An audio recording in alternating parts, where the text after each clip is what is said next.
הוא היה גם מלך, זה לא שאומרים שרק היה נביא. כן, אומרים שגם היה מלך, הוא ושלמה גם, אותו דבר. כן. אבל גם וגם. אבל ההתייחסות אל הדמויות האלה הם כדמויות קדושות אצלכם, כנביאים, כן, כנביאים, הם קדושים, כן. בדיוק. כן, מאוד אצלנו קדושים. לא. אצלנו הם מלכים, שליטים. אמ, אבל הדמויות האלה הן מאוד מאוד ידועות גם באסלאם, נכון? אתה מכיר את כולם. כן, גם מעריכים אותם. לא יודע אם אני מכיר את כולם, יש שמות ששכחתי, אבל כן. שלמה המלך החכם באדם. אז בסדר. כאן אנחנו רואים את המפה הטופוגרפית, כן?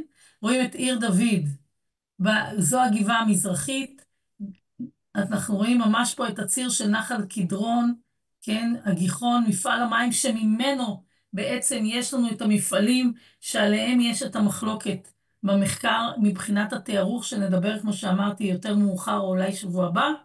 וכאן גיא התירופאון, הר המוריה, כמו שאתם רואים מצפון, והחלק הזה של אותה שלוחה חשובה, היא עליה במחקר יש את אלה שסוברים שהיא משהו כמו 40-50 דונם, והרוב החוקרים טוענים שמדובר גם היום, אחרי המחקר של חפירות חניון גבעתי, שנמצאו שם עדויות.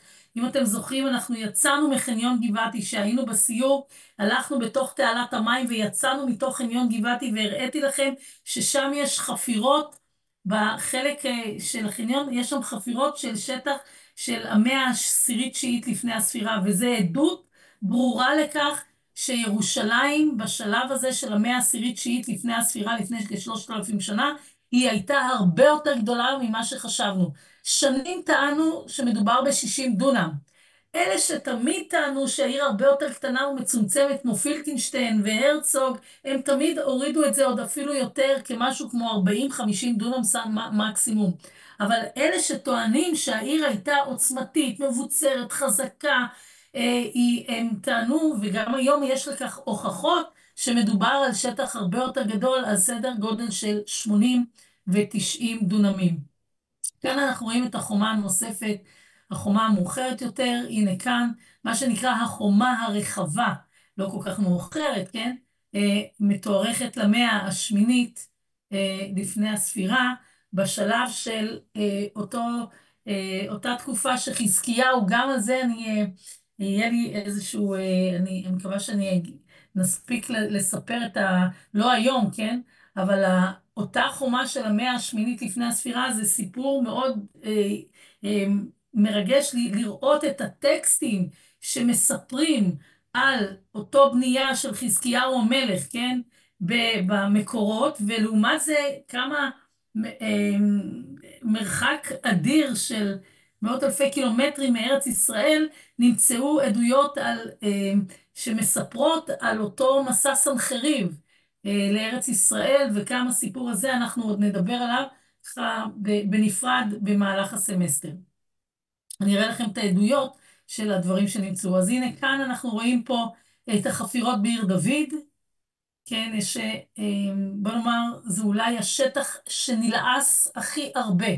וכאשר לועסים שטח יותר מדי פעמים, זה גם מביא לטעויות, לא מעט טעויות, והרבה פעמים סברו ששטח אחד מחפירה משכבה מסוימת שייכת לשכבה אחרת, ובאמת שיש כל כך הרבה משלחות ב200 השנים האחרונות, זה בהחלט מביא גם לטעויות, יחד עם זה גם מביא לתיאוריות חדשות. כמו לדוגמה אותם נקבת חזקיהו ונקבת השילוח, ובכלל פיר וורן, כל המפעלי המים סביב הגיחון, שיש עליהם ויכוח בתיארוך, אז באמת כתוצאה מחפירות חדשות וממחקרים חדשים, וכתוצאה גם מבדיקות של פחמן 14, אנחנו רואים שאפשר להביא עוד שינויים במחקר. זאת אומרת, אנחנו לא מתקבעים על מה שתמיד חשבנו, ולכן התיארוך החדש הוא באמת מאוד מאוד דרמטי.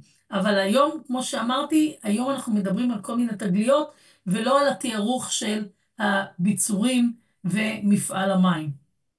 אז הנה כאן אנחנו רואים עוד שטחים, אנחנו יודעים שהשטחים הם מצוינים בעיר דוד, והרבה פעמים בחפירות באותיות לטיניות. אז הנה כאן אנחנו רואים, יש לנו את כמובן שטח G למעלה. אתם רואים את החץ, שטח G זה איפה שעוד מעט אני אציג לכם את הארמון של דוד המלך, זה האזור הזה של שטח G. יש פה את החומה של קניון, כן, וחפירות של רייך ושוקרון, כן, רוני רייך ואלי שוקרון. יש פה הרבה מאוד חפירות לאורך השנים, בליס ודיקי, שילה, ועוד הרבה מאוד חפירות פה, כמובן החפירה של וורן. הוספתי כאן ממש שתוכלו קצת להתרשם עד כמה המשלחות, כל כך הרבה משלחות, כמו שציינתי, מרובינסון מ-1839, 38, 9, כן, שהוא מתחיל ועושה את הסקר הראשון באזור של נקבת חזקיהו, ועד לציר של היום, עד היום ממש 2024, שעדיין מתקיימות חפירות. אין ספק שאני ציינתי כאן את החפירה של אלת מזר, אבל יש לנו עוד הרבה מאוד חפירות שממשיכות, כולל למטה, ממש בבריכה, אז גם לזה אנחנו עוד נגיע. עדויות שונות של ממצאים, באמת אחד העדויות הנדירות, לראות כתב יתדות, כן, על אבן שחורה, זה מדהים, שזה נמצא, זה כתב בשפה האכדית, זה התגלה בחפירות האופל, זאת אומרת אנחנו יודעים שהכתב היתדות שהוא הכתב הקדום בתולדות האנושות שנמצא, וכבר דיברנו על זה ולמדנו על זה שנה שעברה, נמצא בפעם הראשונה במסופוטמיה, אחר כך הכתב ההירוגליפי, הכתב המצרי, כן, כעבור 400-500 שנה במצרים, אז באמת רוב העדויות שאנחנו מכירים שנקשרות לארץ ישראל, הם בכתב המצרי ולא בכתב היתדות. וכאן אנחנו רואים עדות של כתובת שכתובה בכתב יתדות שאופיינית למאה ה-14. עוד דבר שגם מאוד מאוד מפתיע, זה העניין של השכבה של המאה ה-14. מה אתם יודעים על המאה ה-14 בכלל בארץ ישראל, ומה אתם מכירים מהמאה ה-14? מישהו רוצה להגיד לי בירושלים, מישהו מכיר, יודע להגיד לי מה הוא יכול על איזשהו להצביע על השכבה הזאת? מישהו זאת לא זוכר? הייתה תקופה הלניסטית? המאה ה-14, לא, הלניסטית זה עות'מאנים, המאה עות'מאנים. הרביעית. המאה ה-14 לפני הספירה, מה אתם זוכרים מזה? כאילו זה... רגע... זה אלף...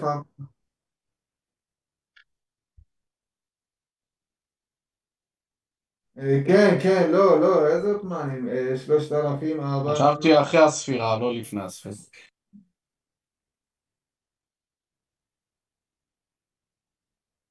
וואי, שכחתי את התקופה הכלכולית, לפני איזה שנה הייתה. אז אני אזכיר לכם. אז קודם כל אני רוצה להגיד כמה דברים. המאה ה-14 זה שכבה שהיא מאוד בעייתית. זה שכבה שאפשר להגיד ממש נעלמה. למה היא נעלמה? כי אין לנו הרבה עדויות מהמאה ה-14, אבל אחד הדברים הכי חשובים שנקשרים למאה ה-14 זה כתבי אל-אמרנה. כתבי אל-אמרנה, אותם כתבים שלמדנו עליהם, שמספרים על תכתובות בין פרעונים ירושלמים לפרעונים במצרים, שממש מתכתבים על כל מיני דברים שזה חסר וזה חסר וצריך להביא לפה. אלה הם אותם מכתבים שמתוארכים למאה ה-14. אבל אנחנו רואים אבל הם לא כתובים בכתב יתדות, כן? הם כתובים בכתב מצרי עתיק, ואנחנו רואים כאן את כתב היתדות, ששוב, השכבה הזאת של המאה ה-14, גם בארץ ישראל וגם בירושלים, היא שכבה שיחסית חסרה. ולכן זה מאוד היה מפתיע לחשוף את אותו מסמך שכתוב כאן בשפה האכדית.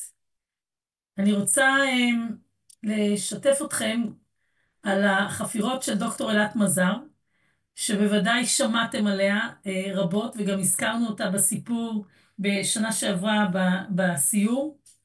דוקטור אלת מזר החלה את החפירות שלה ב-2005, המשיכה כמעט ברצף, כן? עד לשלב של הקורונה. לצערנו, היא נפטרה לפני כמעט שנתיים, שנה וחצי, כמעט שנתיים. יחסית זה היה די פתאומי, לא ידענו שהיא חולה בכלל, היא הסתירה את זה. היא הייתה אישה מאוד מאוד מיוחדת, הייתה אישה שבאמת הייתה חופרת ברמ"ח איבריה ושס"ה גידיה, היא פשוט אהבה את העבודה שלה, עשתה את זה בתשוקה אדירה, ואחת החפירות החשובות שלה היו החפירות בעיר דוד. היא גייסה לזה הרבה מאוד כסף, היא נסעה לארצות הברית וסיפרה להם שהיא כבר יודעת בדיוק איפה ארמונו של דוד המלך נמצא. זאת אומרת, היא מגיעה לפה לארץ והיא אומרת להם שהיא יודעת, תחשבו על הדבר הזה, היא עוד לא חפרה, אבל האמריקאים היא מספרת כבר שהיא יודעת בדיוק איפה הארמון ושלא צריך לדאוג, והיא תחשוף אותו. זאת אומרת, היא מאלצת ממש את הסיפור שכאילו, הנה, היא כבר מוצאת אותו. היא גייסה לזה $1,000,000. זה מטורף. עוד רגע לפני שהיא בכלל נגעה בקרקע. והכסף הזה לימים שירת אותה נאמנה, והיא החלה בחפירה מאוד מאוד אינטנסיבית ב-2005, והיא בעצם חושפת בראש המדרון הצפוני של עיר דוד, ממש בראש המדרון למעלה, כן, שאנחנו יורדים לתוך האתר עצמו, ושם היא רואה שרידים, היא חושפת קיר ארוך מאוד, מרשים מאוד, שהוא בנוי ביחסית מבחינה רמה של אדריכלות ברמה גבוהה, והיא חושפת את זה, ואז היא מעלה את ההשערה שזה ארמונו של דוד המלך. ולטענתה, שזה לא רק ארמונו של דוד המלך, שמי שבנה את זה לפי הכתובים, זה נבנה בעזרתו של חירם מלך צור. הארמון נחשף, בתוך הארמון הזה נחשף בעצם גם עדויות של שכבה מאוחרת, ממש שכבת החורבן של 586, כאשר הבבלים, נבוכדנצר מלך בבל מחריב במאה השישית את ירושלים, מחריב את בית המקדש. אז זאת אומרת, אנחנו מדברים פה על ארמון שעומד על 400 שנה, והיא מוצאת שם בעצם גם על הרצפה עוד עדויות שאנחנו נראה בהמשך, שבעצם מעידות על אותה שכבה של 586, ממש רגע לפני החורבן עצמו. השאלה באמת, האם אנחנו מדברים על ארמונו של דוד המלך, האם באמת המבנה הזה שהיא מוצאת בראש המדרון הצפוני, האם הוא באמת אותו ארמון של דוד המלך? אז זו דוקטור אילת מזר המקסימה, זיכרונה לברכה, שהייתה חופרת וחפרה באמת בהרבה מאוד מקומות, אבל היא תמיד תיזכר עם הסיפור של ארמונו של דוד המלך. אחד הדברים שבעצם היו פה במחלוקת בסיפור הזה, שבגלל שיש פה היעדר של ממצאים מאוד מאוד חשובים מהשכבה, מהמאה העשירית והתשיעית לפני הספירה, זה יצר מחלוקת. היא גם לא פרסמה את הכל, ועוד לפני שהיא מפרסמת, היא רצה ומספרת על הארמון, וזה יצר נגדה איזשהו קצת אנטגוניזם, קצת כעס, כי איך את הולכת ומפרסמת לפני שאת נותנת לנו, חושפת בפנינו את העדויות. אבל למעשה אנחנו יודעים שהתקופה הזאת, תקופת הברזל א', שהיא מתוארכת ל-1200 לפני הספירה, זה בדיוק השלב שבעצם ירושלים נמצאת בידי היבוסים, היבוסים שולטי הארץ, ומי שמגיע לאחר מכן ושולט וכובש מתוך היבוסים, זה כמובן דוד המלך. הוא נכנס לכאן בשלב של של 1000 לפני הספירה, זאת אומרת השלב של תקופת הברזל ב'. שימו לב, יש לנו את ברזל א' וברזל ב'. השכבה שחופפת לתקופתו של דוד המלך, לממלכה המאוחדת של דוד ושלמה, היא מדברת על השלב של הברזל ב'. אז לא להתבלבל, אבל עדיין כל זה תוחם אותנו בתוך תקופת הברזל.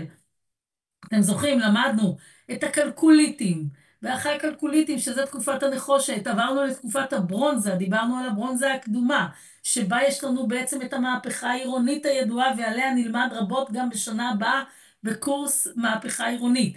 לאחר מכן דיברנו על התקופה הביניימית, אני מזכירה לכם, שהיא תקופה מאוד חשובה, ויש בה הרבה מאוד סימני שאלה, שבעצם כל הסיפור העירוני קרס. ואז ממנה אחר כך, אחרי השלב הביניימי, נכנסים לברונזה התיכונה 2. יש לנו את הברונזה הביניימית, שהיא גם נחשבת ונקראת ברונזה תיכונה 1, ואחר כך הברונזה התיכונה 2 היא בעצם המהפכה העירונית השנייה. יש לנו את ברונזה הקדומה כמהפכה עירונית, והברונזה התיכונה 2 כמהפכה העירונית השנייה, שכבר אפילו ערים גדולות ומשדרגות את עצמם, ואחר כך הברונזה המאוחרת. אני רק מתזכרת לכם. ובמעבר מהברונזה המאוחרת והלאה אנחנו מגיעים לשכבה של הברזל. ואפשר לומר שמהשלב הזה של השכבה של הברזל ב', מהשלב של 1000 לפני הספירה, לפני כ3,000 שנה, אנחנו מדברים כבר על שלטון, על אימפריות, על ממש אזכורים של שליטים, כל שליט ושליט, ולא רק מעבר מתקופות טכנולוגיות שאנחנו מציינים אותם, כמו האבן, הנחושת והברונזה והברזל. אז בעצם אנחנו מדברים על שתי תקופות, גם הברזל א' והברזל ב', שבעצם יש לנו לא מעט פערים וקצת חוסרים בדברים האלה, וזה מה שגורם למחלוקות בין החוקרים שטוענים שבעצם איך אלת מזר, זיכרונה לברכה, יכולה לטעון שזה ארמונו של דוד, אם יש שם כל כך הרבה חורים והדברים הם לא מוצקים מבחינת המבנה הגדול שהיא מתארת. אז יש לכאן חוקרים שסוברים כך, ויש כאלה שסוברים אחרת, ועכשיו בואו נסתכל רגע על התמונה, ונוכל להתרשם מהבנייה המרשימה של האבן הזאת, שאתם רואים אותה כאן, אותו החפירות, והנה זו הרצפה, תראו איזו רצפה יפה ונקייה של הארמון של דוד המלך. תראו מה זה, זה ממש קיר ארוך של 30 מטרים עם בנייה נקייה מאוד, שבעצם מעידה על בנייה ברמה אדריכלית מאוד גבוהה, עם רצפה מרשימה ונקייה, ולכן מכאן היא הולכת ומסיקה עד שזה לטענתה ארמונו של דוד המלך. היו רגעים שהיא אמרה, אולי בכלל מדובר על מקדש ולא רק על ארמון, אבל אחד הדברים שבעצם גרמו לה לשלול את העניין הזה שזה לא מקדש, כי היא בעצם לא מצאה כמעט שום דבר שהוא פולחני. ואם אתה לא מוצאים שום דבר פולחני, אז זה קצת קשה לאלץ ולספר שמדובר פה במקדש.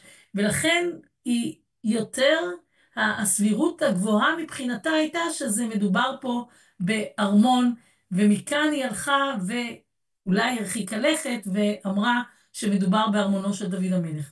ואז מגיעים שני חוקרים אחרים, שהם המקטרגים בסיפור הזה, והם אותם תפיסה של אוניברסיטת תל אביב, מה שנקרא התיאורטיקנים החדשים, ארכיאולוגים שידועים, פרופסור ישראל פילקנשטיין ופרופסור זאב הרצוג, שסוברים שבעצם ירושלים, כן, שנכבשה בשלב של ימי המלך דוד, סביב 1000 לפני הספירה, שהיא נכבשה מהיבוסים, היא הייתה למעשה לפי תפיסת עולמם, עיר קטנטונת, מיושבת בדלילות רבה, ממש משהו קטן, מצומצם מאוד, והם סוברים שהיא בקושי הגיעה ל-40 דונם.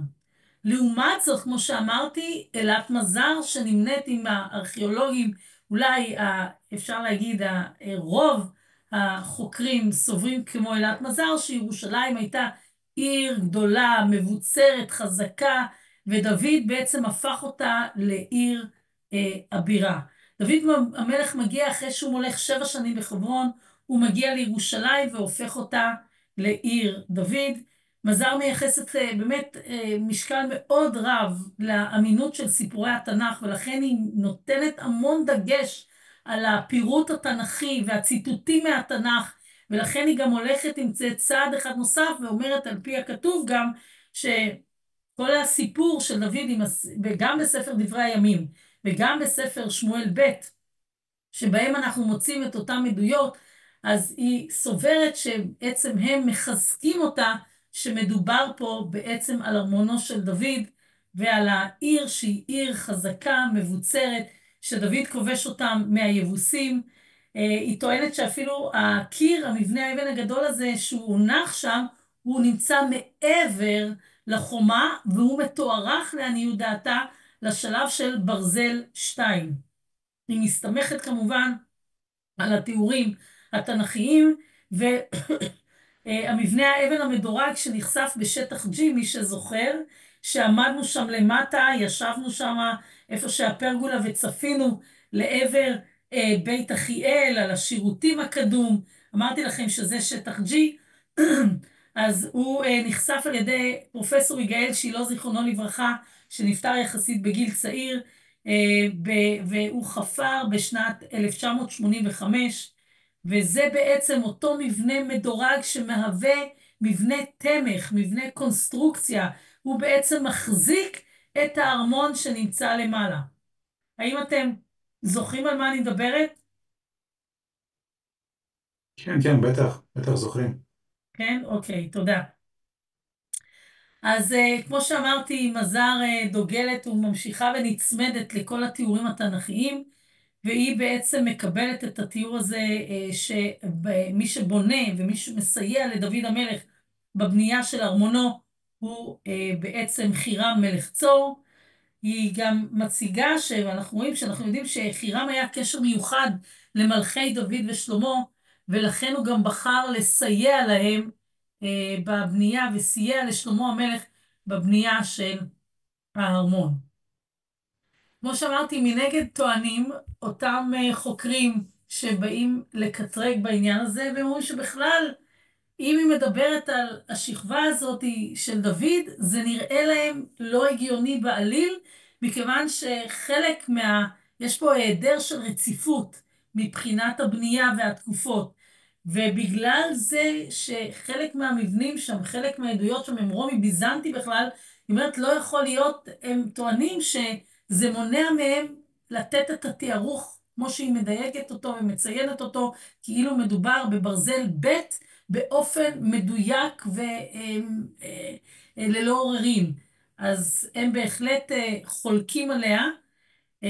כפי שאמרתי לכם, היא מסתמכת מאוד על התיאורים של המקראיים, והם אומרים שאפילו, פילקינשטיין סובר שכמו שאמרנו שירושלים היא קטנה, ועוד מאוד מאוד דלה, הוא אומר שאחרי נפילת ממלכת ישראל, ממלכת ישראל נפלה, אתם זוכרים, שוב אני מזכירה לכם, את אותו מסע סנחריב שמתחיל מאזור הצפון, מאזור של תל דן, ששם דרך אגב נמצאה גם אותו הכתובת בית דוד בתל דן, והם מתקדמים לאזור של השפלה, ובסופו של דבר הם כובשים את אותו תל אחיש, כובשים אותה בצורה קשה ואכזרית, והופכים את תל אחיש למפקדה העיקרית של מלכי אשור, של סנחריב מלך אשור.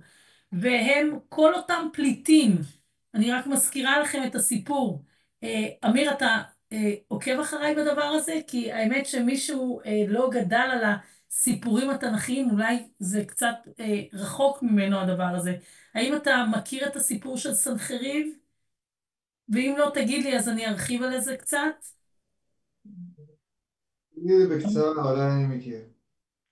אז סנחריב היה שליט של אשור, והוא מגיע לכאן במסע מאוד מאוד קשה לארץ ישראל, ובינתיים הוא מתחיל, ויש לנו פה, אני רק מזכירה לכם ככה, בכמה משפטים, שקודם לכן דיברנו על זה ככה בסוף הסמסטר ב', שנה שעברה, שיש לנו את הממלכה המאוחדת, שהיא ממלכת דוד ושלמה, בסדר? ושלמה בונה את בית המקדש הראשון. בית המקדש הראשון עומד על כנו 400 שנה. עכשיו, אחרי מותו של שלמה המלך, בעצם הממלכה מתפצלת לממלכת ישראל וממלכת יהודה. אוקיי? ממלכת ישראל היו בה המון המון תחלופות, המון המון מתחים, גם בין ממלכת ישראל ליהודה היו לא מעט מאבקים, ובתוך ממלכת ישראל התחלופה מאוד גדולה של מלכים, וכשמגיע אותו מסע סנחריב, והממלכה מגיעה, ב-722 מגיעים לכאן וזורמים, ב-705 ממש מתחיל מסע קשה מאוד, שמכוון לכיוון יהודה, ואז שומע אותו מלך חזקיהו, המלך שהמסע הזה מתקרב לירושלים, אחרי שהוא מפיל את ממלכת ישראל, ותופס את המפקדה האדירה והחזקה בלכיש, והשפלה תופסת בעצם, נתפסת על ידי האשורים, הוא מתקדם לכיוון ירושלים, והוא קורא לאותו שר צבאו רב שקה שיבוא ויגש לירושלים ויכבוש אותה, ומה קורה לו בסוף? יש לנו תיאור כזה באמת, אני לא אציג את זה היום, אבל התיאור הזה שמתאר את הסיפור הזה בעיניים של הסופרים האשורים בארמון סנחריב באשור, ולעומת זה התיאור שלנו בספר מלכים, במקורות שלנו, מתאר את הסיפור, הם מדברים על אותו דבר, הם אומרים את אותו דבר, התיאור הסופי הוא בדיוק אותו דבר, אבל כל אחד במשקפיים שלו. האשורים לא רוצים להראות ולהציג את המפלה בירושלים, ולעומת זה, המקורות שלנו מספרים שירושלים לא נפלה. אבל התוצאה אותו דבר, האשורים לא מודים שירושלים לא נפלה. מה הם אומרים? מישהו זוכר אולי? מישהו זוכר את המונח ציפור בכלוב? מישהו מכיר את המונח הזה? אז אני אזכיר לכם, יש בעדויות של הסופרים האשוריים, שנמצאו על ידי מנסרות באשור, כתוב שם שבעצם חזקיהו נמצא בתוך ציפור בכלוב, כאילו חזקיהו כלוא בתוך ירושלים. אז במקום להגיד שירושלים לא נפלה ויש עליה אולי מצור, ובמקורות שלנו כתוב שבעצם ירושלים לא נפלה, ומה שמסופר הוא בסופו של דבר, שכל אותם חיילים של האשורים, כאשר הם מגיעים לירושלים, הם בעצם מתים או ממגפה, או שהם בעצם ממש בורחים, נסוגו לנפשם, וחלקם חוזרים, אנחנו יודעים שגם היה איזשהו מרד באשור, והם נמלטים בחזרה לאשור. האם אתם עוקבים אחריי, או שזה קשה לכם מדי? אתם עוקבים אחריי כי אתם נורא שקטים. בסדר, קצת בסדר. קשה בשעה הזאת. קשה בשעה הזאת, בהחלט. אז אני חוזרת על זה עוד הפעם, אוקיי? אז זה רק כתזכורת, בסדר? יש לנו פה, בשלב הזה של המאה השמינית לפני הספירה, כאשר מגיעים לפה, זה מין סיפור נפרד למה שאני הולכת לספר על ירושלים, אבל זה משהו שהוא כן חשוב שתדעו אותו. שמצד אחד יש לנו את המסע הזה של הסנחריב מגיע לארץ ישראל, מפיל את ממלכת ישראל, וממלכת יהודה בעצם נשארת בחלקה, וירושלים לא נפגעת. בשלב הזה של המאה השמינית, ירושלים לא נפגעת, שערת ראשה לא נפגעת. סנחריב מצליח להפיל כל כך הרבה, מאזור תל דן לכל אזור השפלה, אבל לירושלים הוא לא מצליח, מכיוון שחזקיהו עושה שני מהלכים. אחד, הוא בונה חומה מבוצרת חזקה מאוד, ודבר שני שהוא עושה, הוא בעצם בונה חוץ מהחומה, הוא בונה מקור מים, שזה נקבת חזקיהו שבה הלכתם בתוך המים. אני זוכרת שאמיר צעד ונהנה מאוד להיכנס למים. אז זה אותה נקבה שמתוארכת למאה השמינית לפני הספירה, שהראיתי לכם את הכתובת גם, שהם מניפים אחד לשני, וזו אותה כתובת שמספרת על החציבה של נקבת חזקיהו.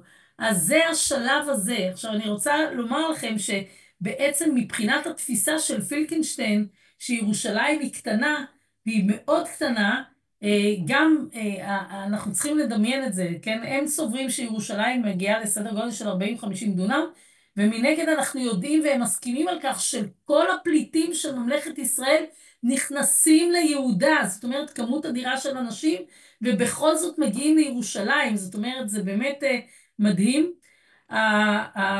המסקנה של אלת מזר שונה משלהם, היא טוענת שירושלים גדולה, מבוצרת, יש לה מקום לכולם, לעולם לא יאמר אדם צר לי המקום בירושלים, יש מקום לכולם, לכל מי שגם מגיע מממלכת ישראל, והיא סוברת שבאמת מדובר פה ללא ספק לטענתה, מדובר בארמון, והם אומרים שאולי מדובר באיזה מצודת הגנה קטנה, שבא להגן על מקורות המים של העיר ולא יותר.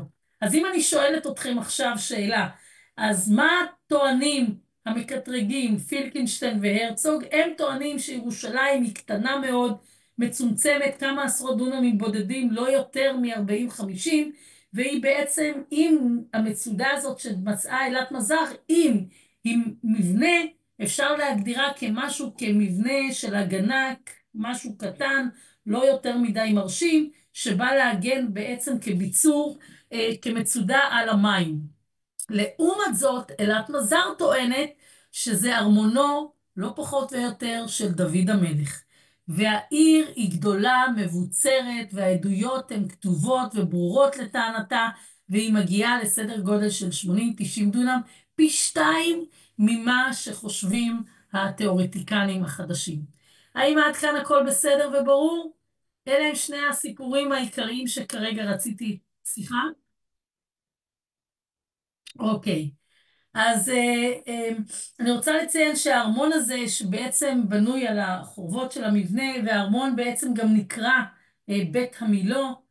יש הרבה פעמים במקורות שכתוב במאמרים, אז אם כתוב לכם בית המילו, אה, אז כמו שהיא טוענת, אני חושבת, אני חייבת לומר לכם שלא כולם מסכימים איתה, לא רק פילקינשטיין והרצוג שחולקים עליה באופן מובהק, אבל גם אלה שמסכימים איתה מבחינת גודלה של העיר, ומסכימים איתה שהמבנה הזה הוא מבנה מרשים מאוד, הם טוענים שזה לא בהכרח ארמונו של דוד המלך, אלא זה בעצם מה שנקרא מבנה ציבור. אז יש לנו פה בעצם מספר דעות. שימו לב, אם אנחנו רוצים לסכם את הסיפור הזה, אז יש לנו מצד אחד את דעתה של דוקטור אלת מזר שחשפה את זה וחפרה מאז 2005, שטוענת זה ארמונו של דוד המלך, והעדות הנוספת לכך היא מציגה עוד מעט שאני אראה לכם בבולות שנמצאו על רצפת הארמון, בולות של מעמד גבוה שבעצם גם מחזק אותה שזה שימש כארמון 400 שנה לכל שושלת בית דוד.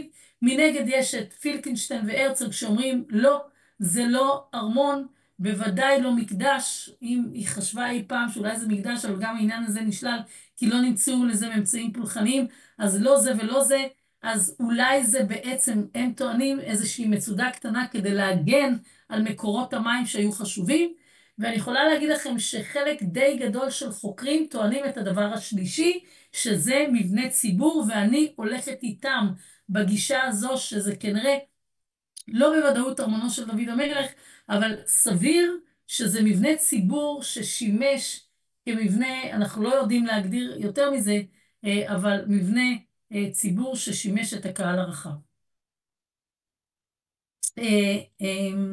אני רוצה לצטט פה את מה שכתוב בספר שמואל ב' בפרק ה', וישלח חירם מלך צור מלאכים אל דוד ויצא ארזים וחרשי עץ וחרשי אבן קיר ויבנו בית לדוד.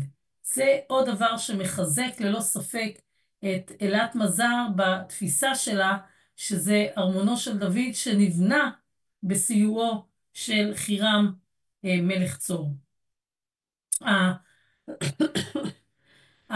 החיזוק לזה, כלומר, אנחנו יודעים שהפיניקים, כן, עזרו ובנו את הארמון, וגם יש לכך עוד חיזוקים נוספים שאני אשמח להציג בפניכם, זה את סליחה, את הסכין, שיש לה שיבוץ מאוד מסוגנן יפה של אבני, של שנהב, שגם מתאים מבחינה זו שזה של הפיניקים, וגם נמצאה פקית קטנה, משהו קטן מאוד, מודן, שהגיע מאזור קפריסין. ברשותכם, אני יוצרת לכמה דקות לשתות ואני מיד חוזרת, אני מתנצלת, בסדר? דקה. אז כמו שאתם רואים, עדויות נוספות גם מבחינת הכתוב של המקורות שמחזקים את תפיסתה של אלת מזר, שאותו חירם מלך צור עזר וסייע בבנייה של בית המקדש, של הארמון, סליחה, וגם העדויות הנוספות שהן עדויות פיניקיות מאוד, שמעידות על שהפיניקים היו פה וגם סייעו פה בבנייה, זה אותה סכין שנמצאה ופקית. ובין השאר גם אפשר לומר שהרמת הבנייה של האבן הגדולה של אותו קיר, מהשכבה הזאת, זה מצביע על רמת אדריכלות מאוד מאוד גבוהה, שגם יכול להיות שמעיד על הנהנתנות הזאת והקשרים לפיניקים שהיו חיים ברמת חיים יחסית גבוהה. ושנב, אתם יודעים, שנב זה דבר מאוד מאוד יקר, זה לא דבר שהוא זול. יש אפילו פעמים שאומרים שהוא יותר יקר אפילו מזהב. ההוכחה לכך שהארמון הזה היה בשימוש, כמו שהזכרתי קודם לכן, עד 586, עד השלב של החורבן, זה שאלת מזר מצאה בולות על הרצפה של המבנה, וזה מדהים. הבולות הללו, שתי הבולות הללו שהיא מצאה, זה לא סתם בולות, הזכרתי לכם אותה, זה יוחל בן שלמיהו וגדליהו בן פשחור, זה שני אנשים שהיו מאוד מקורבים למלך האחרון, צדקיהו המלך, אותו מלך שמת באכזריות רבה, שהבבלים רצחו את ילדיו, עקרו את עיניו, עגלו אותו ורצחו אותו. משהו מטורף, עונש אכזרי בצורה בלתי רגילה. זאת אומרת, אותם שרים שיוחל בן שלמיהו וגדליהו בן פשחור, הבולות שלהם, ממש יש לנו דרישת שלום מהם שנמצאו על גבי רצפת הארמון. ולכן גם הדבר הזה מחזק את אלת מזר, שזה בעצם היה ארמון שהיה בשימוש מהמאה העשירית עד המאה השישית לפני הספירה. הבולות הללו הן קצת שונות מבולות שאנחנו מכירים מהחפירות של שטח G. בשטח G נמצאו מעל 50 בולות, טין, שנתגלו שם, ומי שחשף אותם היה יגאל שילה זיכרונו לברכה, וביניהם היה שם שמות של משפחת שפן. משפחת שפן היא משפחה של סופרים מאוד חשובה מתקופת הבית הראשון, גמריהו בן שפן, וזה הבולה שנמצאה, אבל הבולות שם נמצאו כולם בולות תמימות, שלמות, שהן בעצם בולות שכנראה בגלל שהקלפים, אותם מכתבים שבהם הבולה חתמה אותם, נשרפו, וכנראה זה איזשהו ארכיון שנשאר שם, ולכן הם היו בולות ממש שהשתמרו בצורה יוצאת דופן. והבולות האלה, גם שתי הבולות הללו, הן שתי בולות מאוד מאוד חשובות, גם של יוחל וגם של גדליהו, ואנחנו נראה עוד בהמשך ההרצאה היום, עוד כמות אדירה של בולות שנמצאו, אבל הן שבורות בשונה, והמיקום שלהם הוא שונה מהאזור הזה. האזור שאנחנו כרגע נמצאים בו זה האזור הצפוני, זה ראש הגבעה. עוד מעט שנרד למטה לאט לאט, נמצאו שם עוד כמות אדירה של בולות, שסיפרתי לכם ממש ששם עמדנו מעל הבריכה, אבל הבולות שם היו שבורות בשונה מהבולות כאן. הנה כאן אנחנו יכולים לראות את הבולות, את הבולה של יוחל בן שלמיהו, ואת הבולה של גדליהו בן פשחור, ושימו לב מה כתוב. וישמע שפטיה בן מתן, וגדליהו בן פשחור, ויוחל בן שלמיהו, ופשחור בן מלכיה, את הדברים אשר ירמיהו מדבר אל כל העם לאמור. זה לא יאמן. ירמיהו, בספר ירמיהו, דרך אגב, אמיר ירמיהו היה נביא. הוא היה נביא שהוא אותו נביא שניבא על החורבן של בית המקדש הראשון. ובגללו בעצם היה צדקיהו ממש לחם בו ולקח אותו ושם אותו בבור חצר המטרה. הוא רצה לשים אותו בכלא כדי שימנע ממנו להמריד את העם, כי הוא אמר, ירמיהו אמר, חבר'ה, הולך להיות פה חורבן קשה. והמלך צדקיהו לא רצה לשמוע את הדבר הזה, את הבשורה הנוראית הזאת. ולכן היו אותם אנשים, אותם שרים, ואלה הם 4 השרים הקרובים לאותו מלך אחרון בשושלת בית דוד. שפטיה בן מתן, גדליהו בן פשחור, יוחל בן שלמיהו ופשחור בן מלכיה, אלה הם 4 האנשים הכי קרובים, תחשבו, זה שר האוצר, שר הביטחון, זה ממש שר החינוך, 4 השרים הכי מקורבים שהיו למלך צדקיהו, אחרון המלכים בשושלת בית דוד. וירמיהו הנביא, אותו נביא שבא ומנבא על החורבן, ומספר עליהם, דרך אגב, לא פעם ולא פעמיים, השמות שלהם מוזכרים בספר ירמיהו, גם בירמיהו ל"ו וגם בירמיהו ל"ח, ואנחנו רואים, ושתי הבולות הללו נמצאות על רצפת הארמון. חבר'ה, זה מאוד מרגש, אותי זה כל פעם מרגש מחדש, זה מדהים, זה מדהים. הנה, כאן אנחנו רואים את המבנה המדורג, זה יגאל שילה שעומד, אתם רואים אותו פה למעלה, זו חומת נחמיה, אוקיי? יש לנו פה בעצם הפרעה של מבנים, וביצורים מהשלב של המאה החמישית לפני הספירה. זאת אומרת, יש פה פערים. בדיוק על זה מדברים המתנגדים שאומרים לאלעד מזר, לא הגיוני הרצף הזה שנחתך פה עם החומות של נחמיה, ולכן התיארוך שאת מתארכת לנו את הארמון שנמצא פה למעלה, הוא לא הגיוני מבחינתם.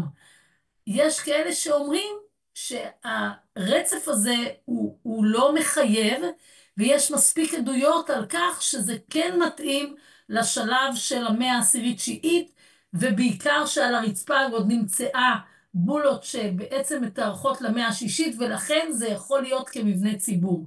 אבל אלה ששוללים את זה לגמרי, הם באים ואומרים, הנה, אתם רואים, החומה הזאת של נחמיה לא מאפשרת לנו בכלל להבין את המחשבה של אילת, שזהו בעצם ארמונו של דוד.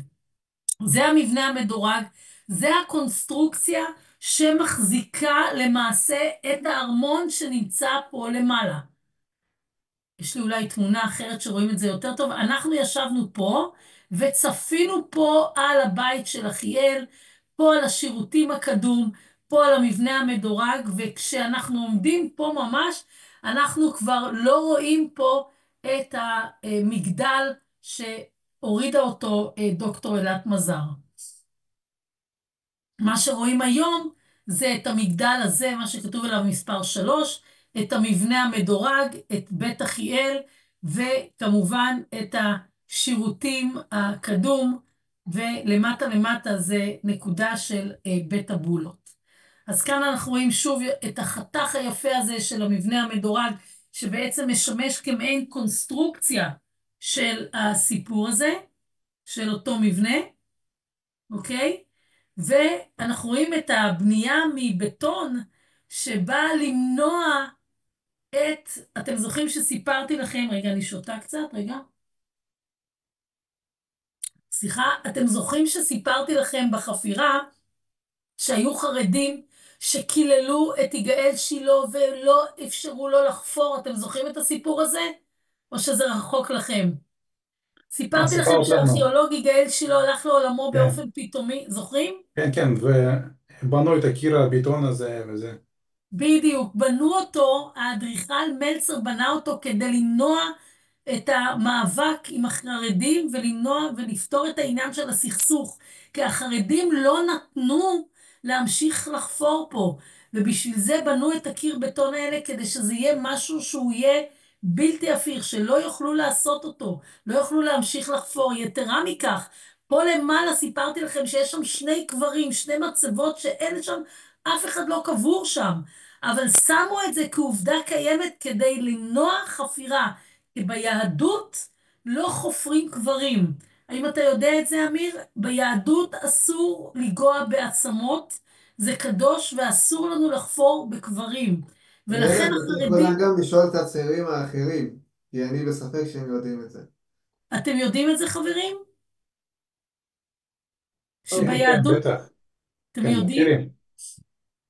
לא את זה, לא את זה. הצעירים יותר. מכל שמעת על זה?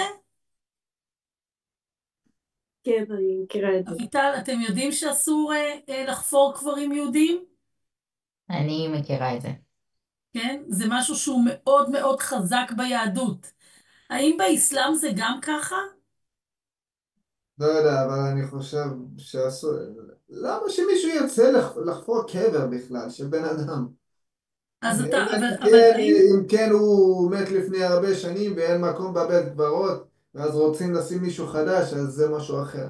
אבל חוץ מזה, כאילו, לא אני יודע. יודעת שיש לכם פתווה, פסק הלכה, שאומר שמותר לחפור קברים, בדיוק כמו שאתה אומר עתיקים, אם עבר דור, שנת דור של 30 שנה. על מה שאני לא יודע, אני לא מדבר. איזה אני לא חמוד. יודע, אני אומר לך את האמת, לא יודע. איזה חמוד. אני צריכה למצוא את הפתווה הזאת, את הפסק הלכה, אומרים פתווה, נכון? פתווה, לא יודע, הכל תלוי, או פתווה או חדית'. כן? אז יש איזשהו פסק הלכה שאחד הפרופסורים,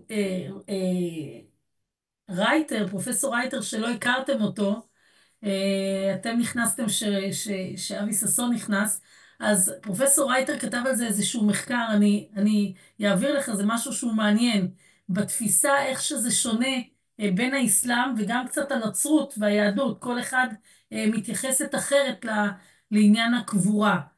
אז אצל האסלאם, מה שאני יודעת, שמותר אחרי שנת דור לחפור. אצל הנוצרים זה שונה לגמרי. אין את העניין של הקדושה בצורה כזאת כמו אצל היהודים. אצל היהודים זה ממש ממש אסור, ממש לגוע ולחלל את המת, זה ממש נצח נצחים. זאת אומרת, אם יש קבר, אסור לגעת בו לעולם. אסור להוציא ולא לקבור בו ולא... חייבת לומר לכם שהיום הייתי בהלוויה, זה היה נורא עצוב, אבל אין מקום בבתי קברות, אין. אז הם נאלצים לקבור בבקשה. אחד מעל השני. אתם יודעים את זה? זה נורא. בגלל הצפיפות וחוסר מקום, אז בונים קומות. זה דבר נורא נורא קשה. זה... יש גם בירושלים, בונים עכשיו ממש תת-קרקעי אפילו, בגלל שיש מחסור ומצוקה. אז, אבל בכל מקרה, הרעיון הוא שאסור לגעת בנקברים, ואיך הגעתי לסיפור הזה? כי מה הם עשו חבר'ה קדישא? הלכו ושמו פה למעלה פשוט שני קברים, בלי שמות, כדי שלעולם לא ימשיכו הארכיאולוגים לחפור פה את האזור, וזה ימנע מהם לחפור. כאן אנחנו רואים את המבנה הזה שוב, את אותו קיר מרשים מאוד שחשפה אלת מזר. אנחנו רואים פה חלק מהארמון שמתחבר לשטח G, ממש ככה. זהו בית אחיאל. בית אחיאל עם העמודים שאתם, אם אתם זוכרים, הנה כאן רואים את העמודים הללו. אלה העמודים הללו, אתם רואים אותם? כאן רואים את זה במבנה, אלה פה עמודים, זה הבית של אחיאל, או שזה ביתו של אחיאל, או שהקדר קראו לו אחיאל, אבל נמצאה פה איזושהי כתובת שעליה כתוב אחיאל, ולכן נתפס המונח המקום הזה כבית אחיאל. זה בית גדול עם מדרגות, עם קומות ועם גג, חצר גדולה, וכאן אתם רואים את העמודים, וליד היה גם את אותו שירותים קדום, שנשאר שם עד עצם היום הזה. בעצם, לסיכום אומר, שנייה רגע, שהתיאור של המתנגדים, כמו שציינתי, אני חייבת לומר, הוא עומד בסתירה מבחינת הגודל של העיר. מכיוון שאפשר לדבר אולי לעניין של התיארוך, אבל העניין של הגודל הוא בהחלט היום נחרץ באופן ודאי, וזה בעקבות החפירות בחניון גבעתי, שחפרו שם דורון ויאנה מ-2007, את כל השטח של חניון גבעתי, ושם מצאו שכבה מאוד יפה וגדולה מהמאה העשירית ותשיעית. והשכבה הזו בעצם מביאה את המידע אודות הגודל של העיר, ולכן אנחנו יודעים שהיום העיר הייתה לפחות 80 אם לא 90 דונמים. אחד הממצאים אולי החשובים ביותר שנחשפו בעשור האחרון, זה בעצם, ממש נכנס לעשור הבא, זה מ-2015 שדוקטור אלת מזר מצאה את חותם, את הבולה של חזקיהו המלך. זה מטורף. זוהי דוקטור אלת מזר, ראינו אותה צעירה ורעננה, וככה היא נראתה ממש רגע לפני מותה, אישה מקסימה, שנפטרה, כמו שאמרתי לכם, לפני כמעט כשנתיים, וכאשר היא חושפת את זה לפני כעשור, ב-2015, הייתה התרגשות מאוד גדולה, ואני זוכרת את זה ממש כמו אתמול, שהיה מאבק מי יראה ראשון את הבולה. האם רובי ריבלין נשיא המדינה או ביבי נתניהו? זה היה מאבק לא יאמן, לא יאמן.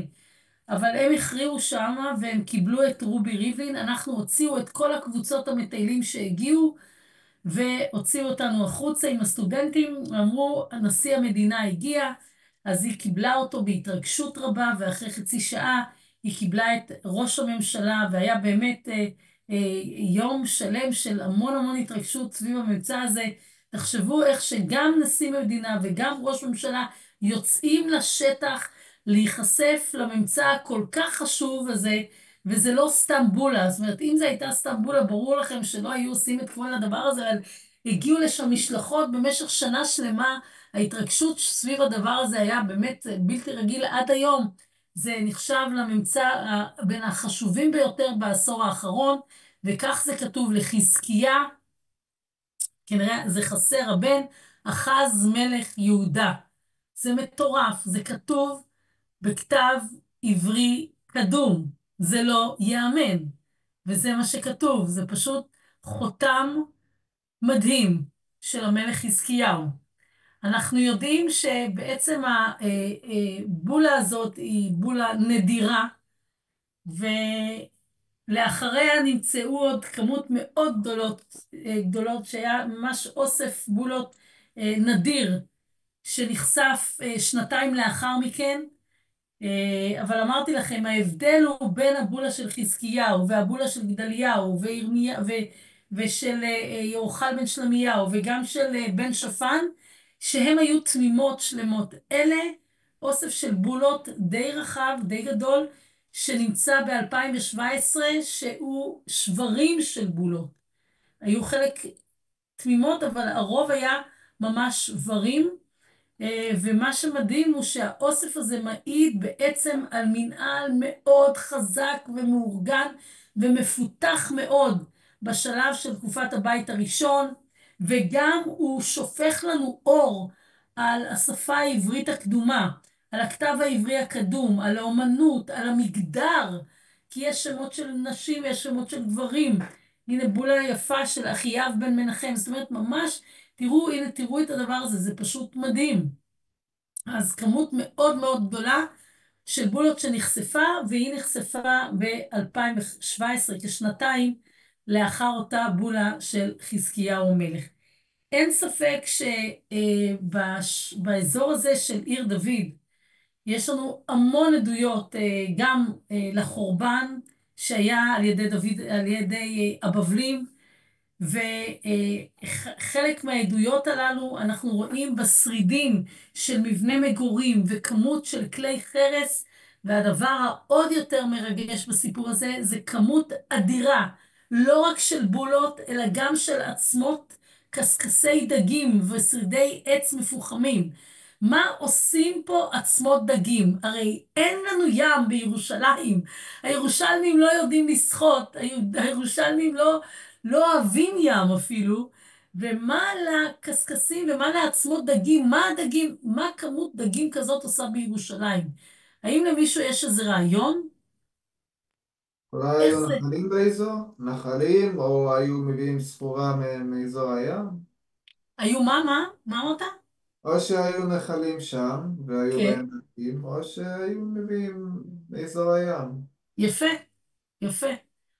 אז לא סתם אמרנו, נכון, שאמיר הוא המצטיין בחבורה, ולדעתי קיבלת יחידי 100, אז בהחלט הפיניקים, אתם יודעים שהפיניקים הם יושבים על החוף, וזה עדות חיה לכך, לקשרים של הפיניקים עם ירושלים, והדגים הובאו משם, בפירוש. זה מדהים. אנחנו יודעים, נמצאו גם ידיות של קנקנים עם תביעות מרשימות, מה שנקרא תביעת רוזטה, שמעידה על מערך מנהלי מאוד מאוד חזק בסוף ממלכת יהודה. הנה כאן אנחנו רואים עוד פעם את התביעת חותם, תביעה של רוזטה, והדבר המדהים הוא הסיפור של, בעצם, אולי זה הסיפור פה בחפירה למטה. אם דיברנו קודם על ראש הגבעה למעלה, אנחנו ירדנו קצת טופוגרפית לכיוון מקורות המים, ולמטה אנחנו שם מצאו מ-2017 את אותה עדות מדהימה של כמות עצומה של קרוב ל10,000 עצמות דגים. וזו עדות חותכת שבעצם הייתה פה נוכחות של אותם יורדי הים הפיניקים שהגיעו לבירה של ממלכת יהודה מימי הבית הראשון. זה בהחלט מה שמפתיע, זה הכמות האדירה הזאת. והם, הדגים, עשו בדיקה מאוד מקיפה על ידי פרופסור לרנר, שהוא דרך אגב היה בכלל רופא.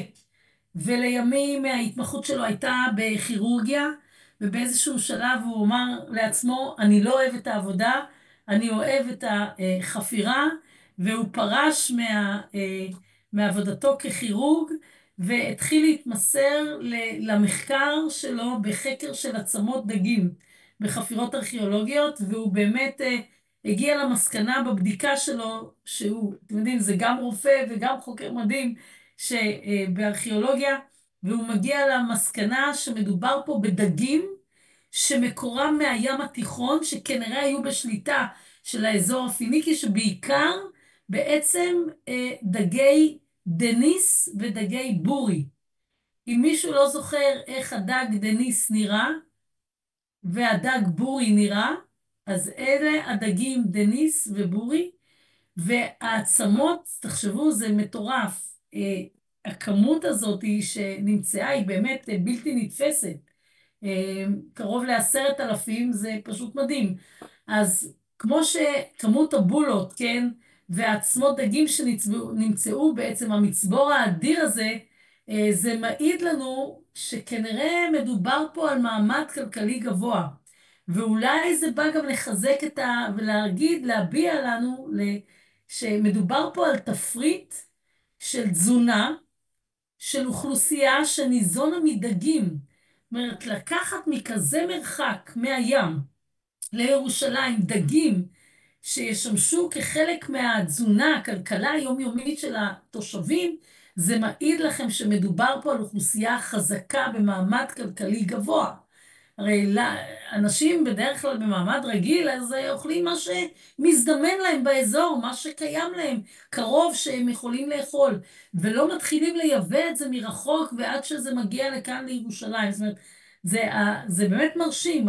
אז העדויות האלה, גם הריכוז של כמות הבולות, כן, שנמצאו, וגם הגרפיקה שנמצאה על גביהם, שמאפיינת מאוד, וגם העניין שמאפיינת בעצם את התקופה, וגם הכמות של העצמות דגים, זה בעצם מה שמעיד על העדות והנוכחות של הפיניקים שהיו פה במאה התשיעית לפני הספירה.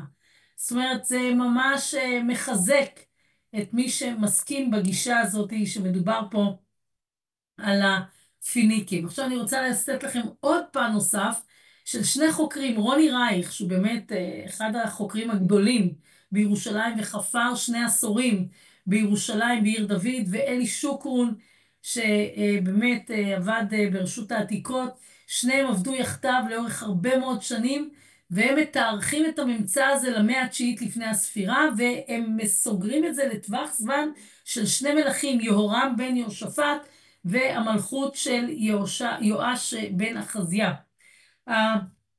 לטענתם, בין התקופה הזו הייתה השפעה, ואת זה אנחנו יודעים מאוד גורמים, שהייתה השפעה בעיקר לציר הצפוני של ארץ ישראל.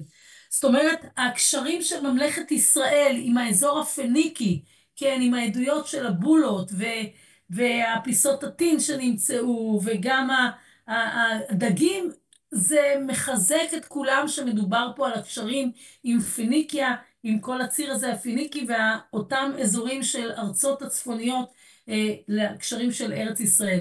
אני רוצה להזכיר לכם משהו. בחלק הדרומי, לאורך הרבה מאוד שנים, מי היו אנשי הקשר שלנו? איזה אזור? מצרים. מצרים שלטו פה 2000 שנה. המצרים היו פה 2000 שנה, דיברנו על זה, מהשלב של הברונזה הקדומה ועד הברזל. המצרים שלטו פה כמעט ברצף 2000 שנה, זה מטורף. הם השאירו המון עדויות, כמו האטום סרחי נערמר שדיברנו עליהם, אם אתם זוכרים. ודיברנו על האזור הדרומי, שמשם הם כובשים את ארץ ישראל, משם הם נכנסים לארץ ישראל. אז הקשרים בתקופות הקדומות היו דרך הציר הדרומי, דרך אזור של מצרים. לימים, גם הציר של מזרח, האזור של מסופוטמיה, אבל כשמתקרבים לתקופת הברזל, יש לנו הרבה מאוד קשרים לכיוון גויי הים, לכיוון אנטוליה ולכיוון ממש אזור הים, וכשמדברים בשלב של המאה השמינית, התשיעית, כן? ממש הקשרים עם החלק הצפוני של ארץ ישראל הולך ומתהדק, בהקשרים הללו מאזור של אסיה הקטנה, גויי הים, סוריה, לבנון, כל הציר הזה שמתחבר צפונה, יש בו קשרים הרבה יותר חזקים בשכבה הזאת, בתקופה הזאת של המאה התשיעית לפני הספירה, מאשר החלק הדרומי שהיה בקשרים יותר בתקופות קדומות של מצרים. זוכרים את זה, נכון? רק תגידו לי כן, שתעשו לי נחת. זוכרים את זה? מה? פחות או יותר. כן? רגע, מה? לחצתי פה על משהו? דקה. אוקיי. פחות או יותר. בסדר, אז רק אני מזכירה שוב, התקופות הקדומות שהמצרים שלטו פה 2000 שנה, הם נכנסו המצרים מאזור הדרומי, ולאורך השלב של המאה העשירית, תשיעית, שמינית לפני הספירה, הקשרים התחזקו דווקא לציר הצפוני של ארץ ישראל. הבולות שנמצאו הן בולות שבורות, שחוקות מאוד, הן שונות מהבולות, כמו שהזכרתי לכם, שנמצאו בעיר דוד בחלק העליון, בציר הזה של שטח G ובארמונו של דוד או במבנה הציבור שנמצא, שם הבולות היו תמימות, שלמות, מאוד מרשימות, היה ניתן לפענח את הכתוב ומי שחתום עליהם. הבולות, שנייה. הבולות נשאו סימנים גם גרפיים, כמו ספינקים, דמויות של אדם מקונפות, דגם של שמש מקונפת, הרבה מאוד סימנים, גם דברים עוד יותר מעידים על משהו באמת מיוחד, זה הכתיבה, הכותרות הפרוטו-איוליות, שזה ללא ספק מוטיב ארכיטקטוני שמאפיין מאוד את המאות של המאה העשירית תשיעית לפני הספירה של ממלכת ישראל ויהודה. זה מדהים. זאת אומרת, זה רק מחזק. המוטיב הזה מרבה להופיע בתבליות שנהב פניקיות, ולכן הקשרים האלה הם נותנים לנו את העדות החותכת, שגם העניין של הדגים, עצמו דגים, גם העניין של הבולות, גם הסימנים שמופיעות על גבי הבולות, גם הכותרות הפרוטו-איוליות שנמצאו שם, כל הדברים האלה בעצם מעידים לנו על הקשרים והשנהב שנמצא, מעידים לנו ללא ספק על הקשרים של הקשרים מול הפיניקים. אני רוצה לציין עוד דבר מאוד מעניין, ששימו לב, רוני רייך מציין את זה, ובמחקרים שלו הוא מספר, ואנחנו יודעים את זה, כן? שהשושלת של בית עומרי, שאחד מהשליטים החזקים של ממלכת ישראל בראשית המאה התשיעית לפני הספירה, היו לו קשרי חיתון עם פיניקים, זאת אומרת, הם התחתנו עם הפיניקים, זאת אומרת, אם אנחנו מדברים על תקופת הבית הראשון, זה בסדר, תקופת הבית השני, לא היו קוראים דברים כאלה, מכיוון שהיה נמנע, העניין של ההתבוללות, אם אתם זוכרים, עזרא ונחמיה, למדתם אצל איתן קליין, הסיפור של עזרא שמביא, הוא הדמות הרוחנית שנותן את כל יוצר כאן בעצם את ההלכות ומונע את ההתבוללות, מנסה למנוע את ההתבוללות, והוא בהחלט נלחם על שמירת השבת, וללא ספק רואים את ההבדל בין התקופה של בית ראשון לעומת תקופה של בית שני. אז בתקופת הבית הראשון אנחנו יודעים על קשרי חיתון מובהקים עם הפיניקים, ויהורם בן יהושפט, שהוא שלט ביהודה, לא רק ממלכת ישראל, שלט במחצית המאה השנייה של המאה התשיעית, הוא נשא לאישה את עתליה, שהיא הייתה ביתו של עומרי, זאת אומרת, ויורשו של אחאב, כן? זאת אומרת, הם אנשים, הם פיניקים, ואנחנו יודעים שעתליה גם תפסה את השלטון לכמה שנים בודדות, עד שהדיחו אותה. זאת אומרת, אין לנו ספק שיש פה קשרי חיתון מובהקים, וזה עוד דרך לחזק את העניין של הנוכחות הפיניקית כאן בארץ ישראל. הסיפור הזה של הריכוז הגבוה של עצמות הדגים, כן, וגם הבולות, כמו שאמרנו, זה אותה עדות לכך שאנחנו רואים, וזה בעצם הסיפור שבא עוד נטבח נוסף של עדויות של עתליה ויהורם ואחזיה ועוד אחרים שמתחתנים, ולכן הקשרים הללו הם כנראה היו משהו מוגמר ובטוח, ולא איזושהי ספקולציה שחושבים עליה, אלא בהחלט כל הדברים הללו משתלבים להכרעה אחת גדולה שבעצם היו קשרים בין ירושלים לפיניקיה בסוף המאה התשיעית, תחילת המאה השמינית לפני הספירה, ועוד דברים שמחזקים זה גם עוד רימון קטן ומרשים שנמצא שהוא עשוי שנהב. השנהב היה נפוץ אצל הפיניקים. אנחנו יודעים שהם היו יורדי ים, הם היו בנאים, הם היו סוחרים, היו מאוד מאוד מוכשרים, ובאמת הקשרים היו גם את הספינות הפיניקיות, ובהחלט גם עסקו בגילוף של שנהב, ואין ספק שהעדויות הללו בעצם רק באות ומחזקות אותנו שהפיניקים היו פה קשרי מסחר מאוד חשובים, גם עם הערים המרוחקות, והם טרחו להגיע ולהביא את כל הדברים הללו עד ירושלים. דבר מעניין מאוד, שימו לב, זה מחקרו של יונתן אדלר.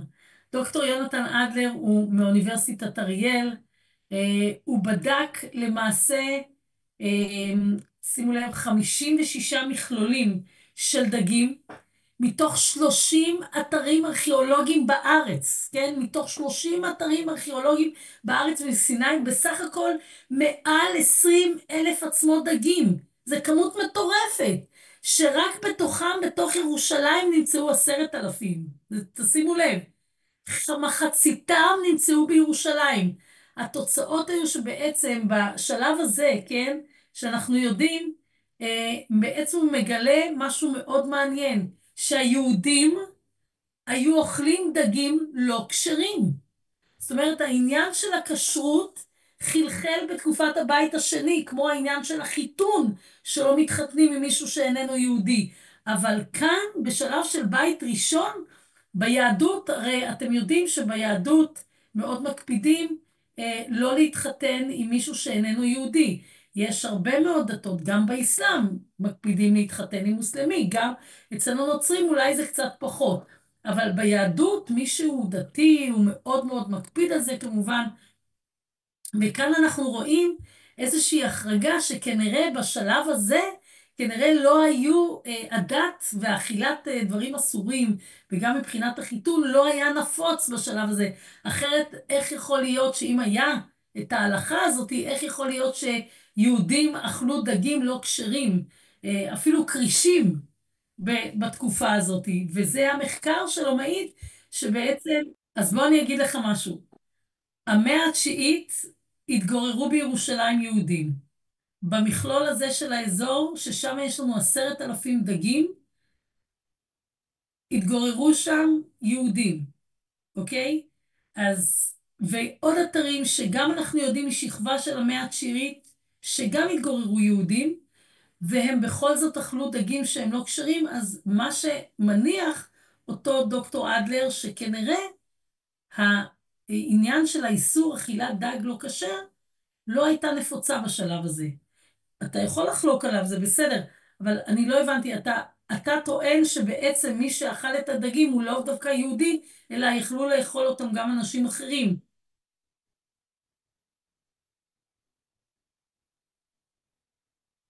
היבוסים כבר לא היו פה במאה התשיעית. היבוסים יצאו פה מהמאה העשירית כאשר דוד כבש את העיר. אני מדברת על המאה התשיעית. דוד קנה את גורן ארוונה בכסף. דוד קנה בוודאי את הר המוריה בכסף, ללא ספק. אבל דוד כבש את העיר והפך אותה לעיר דוד, לעיר יבוס. מעיר יבוס הפך אותה לעיר דוד. נכון, האוכלוסייה הייתה מעורבת. כן. אז זה בסדר, בוריס, אתה יכול לא לקבל את המחקר שלו, זה מחקר עכשווי, ממש שיצא רק ממש בשנתיים האחרונות, אתה לא חייב לקבל אותם. הוא מניח מתוך זה שהוא בדק אתרים שונים, ושבעצם שאם יש לנו, ובזה אתה מסכים, שחלק מהאוכלוסייה היהודית, וחלק מהאוכלוסייה אכלה כנראה מהדגים, ואם הדגים הם לא כשרים, אז הוא יוצא מנקודת הנחה שיכולה להיות נכונה, שבעצם הם אכלו, הם לא הקפידו על האיסור אכילת דג לא כשר. זה המחקר שלו. לא חייבים להסכים, אבל אם אתה מסכים שהיו שם יהודים, והם אכלו מהדגים, וחלק מהדגים הם לא כשרים, אז יכול להיות שהמחקר שלו נכון, שמעיד שבעצם אולי ההלכה השתרשה יותר בתקופת הבית השני, מאשר בבית הראשון. כן. בסדר גמור, אני הצגתי לכם פה את המחקר החדש שלו, לא חייבים לקבל אותו, זה בסדר בוריס. אני מבינה לגמרי את ההסתייגות שלך, בסדר גמור. אני הצגתי את זה, כי זה מחקר ממש עכשווי האחרון שנחשף כאן, ובהקשר של הדגים, יש על זה מגוון ניתוחים שונים. אז כמו שאמרנו, תראו, אני... רוב החוקרים, את זה אתה בטח תסכים, שחושבים שהתורה התגבשה בעצם בתקופה הפרסית, כן, בוריס? זאת אומרת, בתקופת הבית השני, אוקיי? אבל זה לא אומר שהיא הייתה מוכרת לציבור. זאת אומרת שכנראה שעבר זמן רב עד שהתורה... נכון. וזה בעיקר עזרא ונחמיה בשלב הזה. אז נכון, אבל לכן זה פשוט יותר, כלומר, אני יכולה להבין את הגישה שלו של דוקטור אדלר, שאומר שבאמת אולי בתקופת הבית הראשון פחות הקפידו. וגם אתה מסכים עם זה, כי לאט לאט זה יותר התחזק וההלכה יותר השתרשה. ואנחנו יודעים גם שהתורה מתגבשת יותר מאוחר, ולכן עבר זמן עד שהתורה הפכה להיות פופולרית וקיימו את החוקים והכללים וההלכות כמו שהם כתובים. את זה אתה מסכים. אני מתלבטת, כלומר, קודם כל אני אסיים את העניין של המחקר שלו, כן? אני אומר ששוב, כמו שבוריס, יש גם, לא רק בוריס, יש עוד כאלה שחולקים עליו, יש דעה שחולקת על המחקר של אדלר, ובוריס מצטרף אליה, וזה שבעיר דוד בעצם מתגלים אותם עצמות של הדגים, היא, קודם כל, הכמות שלה, אמרתי לכם, היא מגיעה לסדר גודל של 10,000 עצמות דגים, כן? בימי הבית הראשון, כן, אנחנו מוצאים שהרוב כמעט מגיע אפילו ל-97% מהעצמות הם של דגים כשרים. ואז מה זה אומר לנו?